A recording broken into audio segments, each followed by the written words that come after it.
Oh,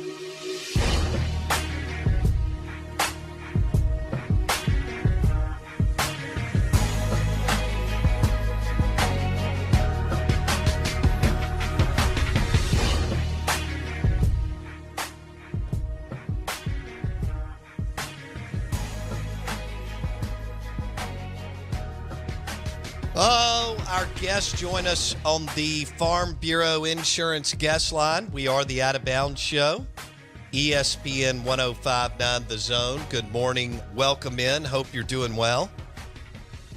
Bundle your car and home and save with your local Farm Bureau Insurance agent in any of the 82 counties in Mississippi. You can get a quote in just a few minutes at favorites.com. This is ESPN 105.9 The Zone. And we'll be live from Dallas tomorrow and Wednesday for SEC Media Days. Looking forward to that. We welcome in Tom Luginbill. He's part of their college football team. Tom Luginbill, good morning. Where are you, man? Good morning, man. Hey, listen, I just I've had an unbelievable last 6 weeks. I just got back from Mexico City. I had to coach a combine/camp for female flag football players that are attempting to or hoping to at one point qualify for the Olympics. As you know, now the Olympics has approved men's and women's flag football, and the NFL's got a big initiative behind it. And Under Armour, who I'm affiliated with through all of our recruiting and player evaluation and camp efforts, was putting it on. So I was brought down there to work with the quarterbacks of the group. So I was there for about 2 to 3 days and just getting back to settled in. Man, I hadn't been to Mexico City since 1998. So you ain't missing nothing. I don't really look forward to going back anytime soon. Oh, man, we flew in and out of there on or 97. I don't remember when it was. I was taking Spanish 3 and 4.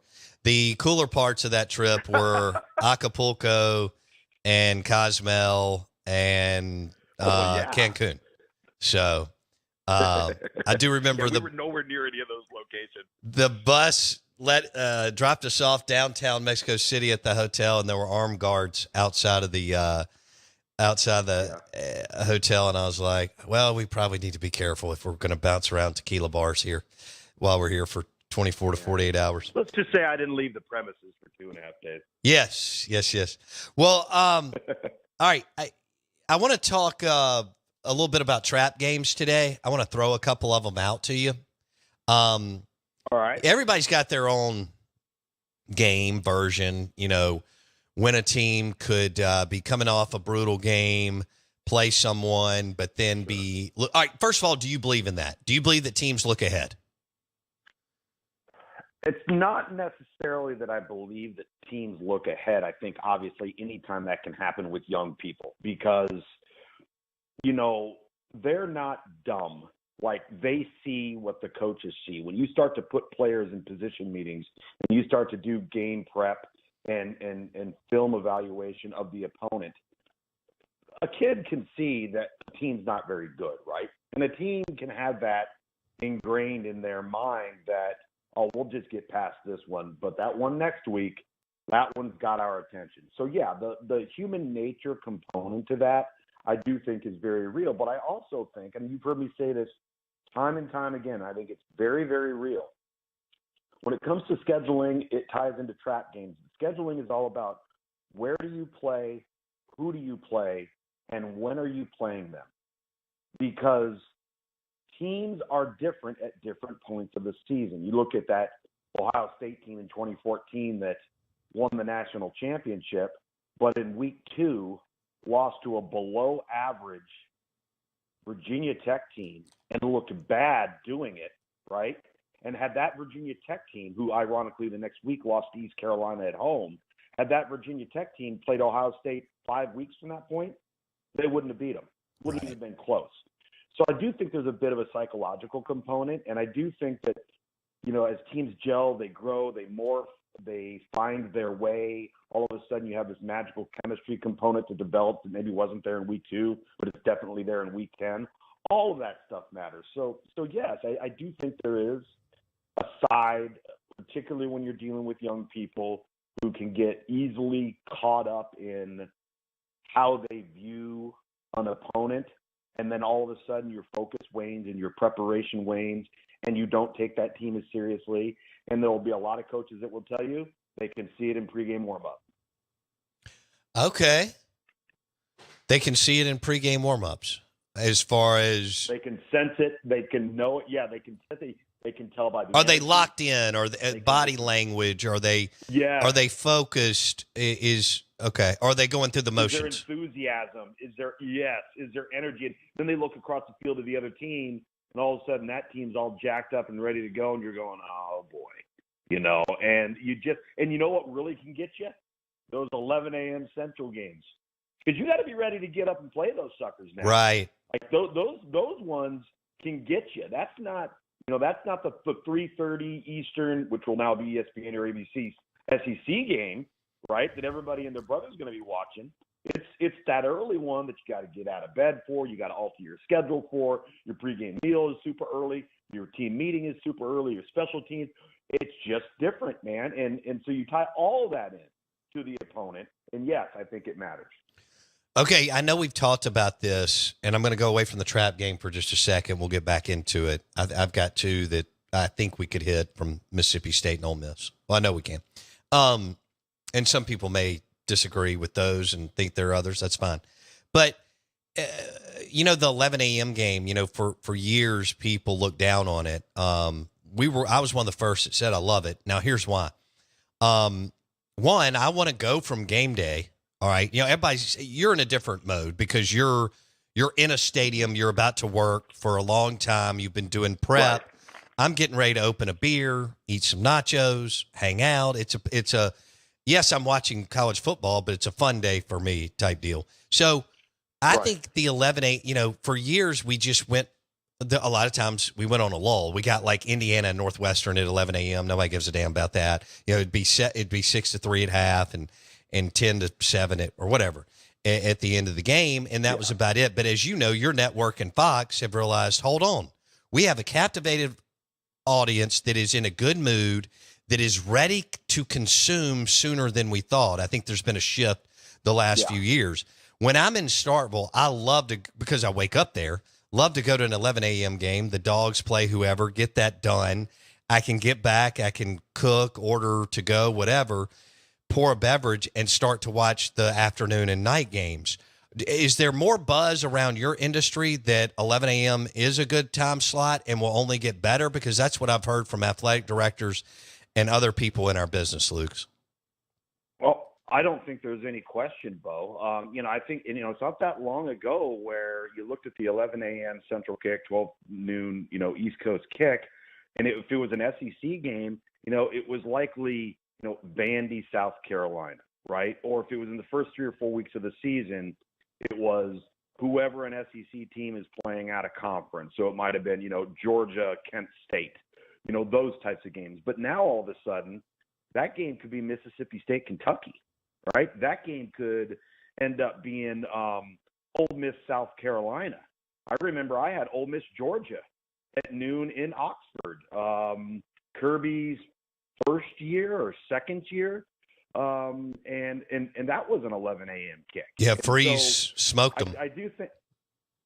Yeah. Oh, bad. It was bad. I mean, that was the Georgia team that was trying to figure out if Jacob Eason could actually materialize. They ended up going with Jake Fromm, as we all know. So, right. But I think that and it's not just the SEC too. Like over the course.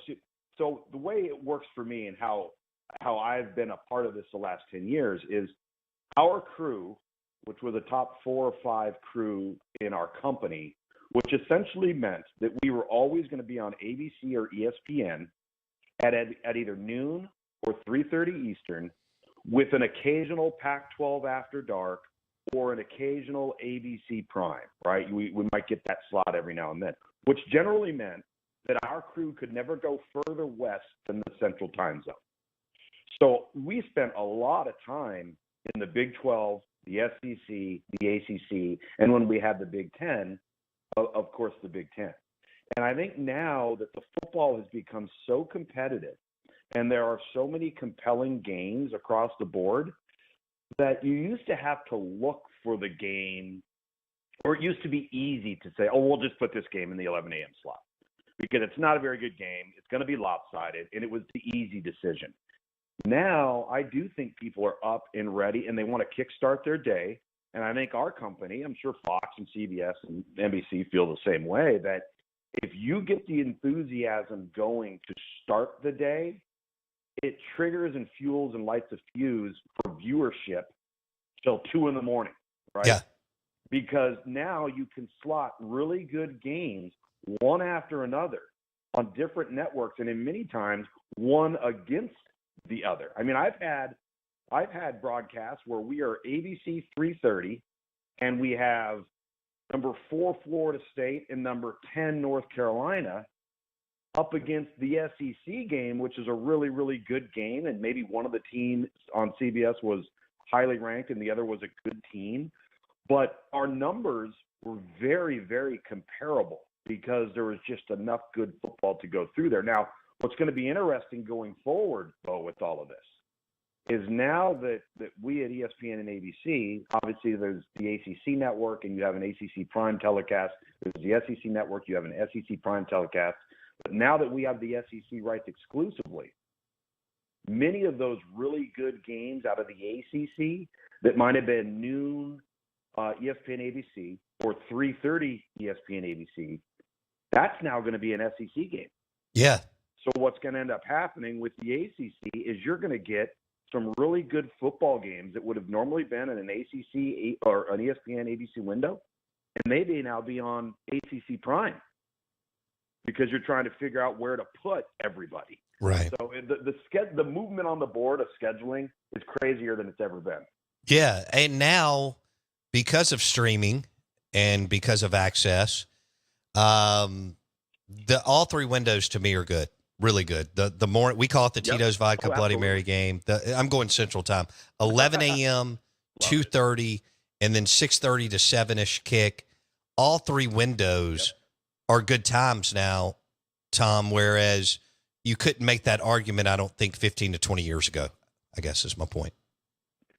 No, absolutely not. And one of the reasons for that, too, is if you recall, when cable television was in its early phases, and I know this because I grew up around it because my dad's teams at San Diego State were on just about every other week. Remember when Thursday night college football was as big a deal as Saturday night college football? Oh, look, when I was in Starkville in the 90s, if Mississippi State had a Thursday night game, it was nuts. If Ole Miss had one, I drove over there to meet my buddies. It was huge. Right. It was huge. And, like, I can remember Mike Gottfried and Mike Patrick and Mike Gottfried and Ron Franklin, whoever it was, would come into town, and it would be San Diego State BYU Thursday night or San Diego State Miami or San Diego State UCLA, and it was this massive game. And then that became a big, huge deal. My first game at Georgia Tech, it was Georgia Tech against Arizona, that Desert Swarm defense. In 1994, Thursday night, first game of the season. It was a massive deal. Well, now with the NFL taking over that window, the Thursday night game isn't as big of a deal. So guess what happened? That really big deal Thursday night game went into the Saturday mix, which to your point is why all 3 windows are better now. Yes. My freshman year, MSU, first home game was Steve Spurrier, Jackie Sherrill, Thursday night football, and Dogs beat the Gators 30-6 because Spurrier was rolling in with the team. He had Shane Matthews, Loogs, and they were already rolling, even though he was only in year 3. But the Dogs took him down. Unfortunately, Mississippi State's starting quarterback late in the second quarter, I think it is, planted a guy named Sleepy Robinson. And he took a shot to his knee and took out they had a good year, but even though they went on to dominate in the second half, who knows if Sleepy stays healthy, what kind of team they have. But it was Spurrier, Sherrill, Thursday night, my freshman year, 92. Man, I'm ready. I think our listeners at this point are like getting out of their car and dancing around their car going, okay, we're ready for any game, 11 a.m., mid-afternoon. Night game. Well, just think about it too, though. Like, think about this with the expanded college football playoff, right? Think about how much football we are going to have from mid-October to the championship weekend that is going to matter for more than 4 to 6 teams.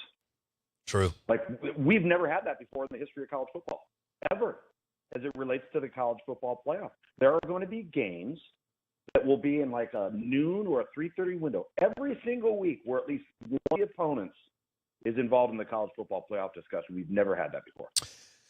Tom Luginbill on the Farm Bureau Insurance guest line. So when will you start to know maybe your first few games of your schedule, Luke? So I can't, there's not too much I can say, Bo, but I've been given a different new assignment. I can't reveal what it is, where it is, after 10 years of being on ABC and ESPN as a field analyst, and obviously the last 3 years doing the XFL and the UFL in the booth, and then obviously various MAC and Sunbelt midweek games in the booth. I will have a new assignment this fall. I just can't reveal what it is. It will end up being released publicly next week. Okay. All right. Well, let's get into a couple of trap games for Mississippi State and Ole Miss. Now, Mississippi State's a little bit different because they're not expected to win a lot of games. People have them at 4, 5, maybe 6 games. But the one that I was looking at for the Dogs was, and this it's easier for me. Let me start with Ole Miss. It's easier for me to do this with Ole Miss. All right, so Ole Miss, the trap game to me for them, even though they are much better on paper, players-wise, and much better as coaches, is they play Oklahoma at home. Then they go to Arkansas, and then they play Georgia at home, and Georgia at home could be one of the biggest regular season games of the year. So I looked at their trap game as at Arkansas, and while I know they're better and I know their staff with Kiffin and Golding are better, you'll be coming off Oklahoma, which will be a big game. I expect them to win. But then you go to Fayetteville, but then you've got Georgia at home, and Georgia is the team in college football right now. How do you feel about that as me picking Arkansas as their trap game? Listen, I can see it. I think there's validity. I think it would be even more scary if the game was at home. I think anytime you go on the road in that conference, you're dialed in. And that is one of the most underrated places to play. I think Fayetteville, Arkansas, and when that stadium's rocking, that is a really, really fun place. I think it's really difficult on the opponent. So the fact that they're going on the road, I actually think would help an Ole Miss. But it makes I have to see Arkansas make strides before I believe it, because all I've seen of them in person when I've seen them, or if I've seen them on tape and I'm preparing for another game and they happen to be the opponent, is they've really regressed. And they were really, really poor on the offensive side of the football, not just in the offensive line, not just at quarterback, everywhere a year ago. I mean, there are significant improvements. So what I would say is, could it be a trap game? Yes. Is there going to be a vast difference in talent, in depth, in production between the two teams that I think helps Ole Miss? Absolutely. Okay.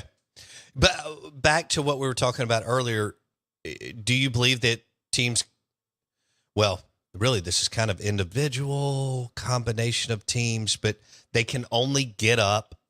They can only bring their A game so many times a year. This is just human nature. Work every day, whatever. Right. And then, a lot of times your B game can win you the game depending on who you are.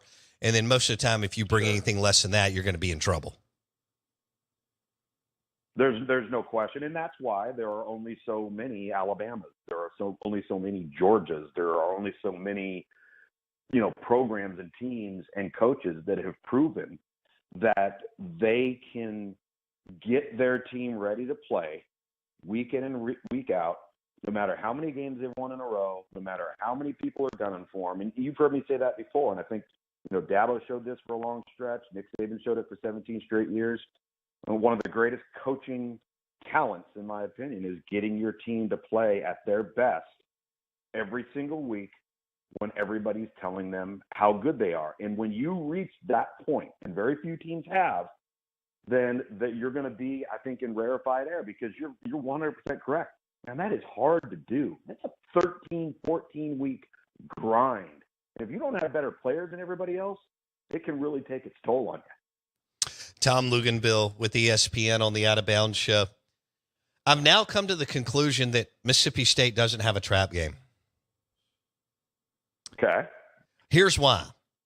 They're not, I mean, alrighty. They're going to be favored in one conference game. Arkansas at home. Okay, and that could be razor thin. I don't know what that looks like. 2, 3, 4, whatever, Sure. 5. All right, Florida at home, not favored. Texas on the road, not favored. Georgia on the road, not favored. A&M at home, I find that hard to believe. I believe A&M will at least be around a touchdown, 6. At Knoxville, not favored. Missouri at home, not favored. At Ole Miss, not favored. Did I miss any? What do you think about that? No, you didn't miss anything. So now you have to ask the question of that schedule. Who are they the trap game for? A&M. You think it's A&M. Okay. So here's what we were looking at. We went over the schedule. You know, A&M, I know they've got a week off before Mississippi State. They'll be coming off playing Missouri, but their next game will be LSU in College Station. That's a big game for them. They're not going to be fired up about going to Starkville and playing Mississippi State. They're just not. Now, look, Mississippi State has beat them a bunch the last 10 years. So you could argue they should be, but I don't think that they will. I actually think that may be all right. So Levy's best opportunity for an upset is Florida at home, A&M at home, and Missouri at home.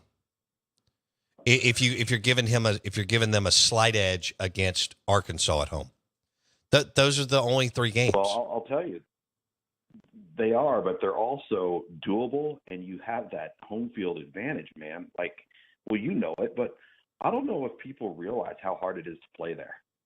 I really don't. I don't know if that place gets its due credit for how it can impact an opponent. Yeah, and look, I get it. It's come a long way since they bolted in, and then the cowbells and everything else. But that north end zone is rough, dude. And you've been on the field there several times. Yeah. When it's nuts, and I think Levy will score a lot of points, and Shapen will be good. So there'll be a fun factor that hasn't been there in a while. It'll just be, you know, how many. But that's what I look at. Florida at home. A&M at home, and Arkansas is not a gimme by any stretch with everything that's happened the last couple of years to the program. But Florida at home, sure. A&M at home, Missouri at home, because I actually think Missouri's going to get beat up in a way they haven't been beat up because they've been over in the East. All right, Tom Luginbill, we'll talk soon, my man. Be good. Sounds good. Take care. The Out of Bounds Show, ESPN 105.9 The Zone, is brought to you by the Rogue Men's Store semi-annual sale, 50% off store-wide, 50% off all collegiate items at the Rogue Men's Store in Jackson. They're going to have a big announcement coming up soon. That's right, 50% off all collegiate items at the Rogue in Jackson. It's their best sale ever with brands like Peter Millard, Jack Victor, Martin Dingham, and more. 50% off collegiate items at the Rogue Men's Store and 50% off store-wide. The show is brought to you by Pearl River Resort. We'll be live from Dallas, Texas tomorrow and Wednesday. Brought to you by Pearl River Resort, Geyser Falls, and the Golden Moon Casino Sportsbook and Lounge.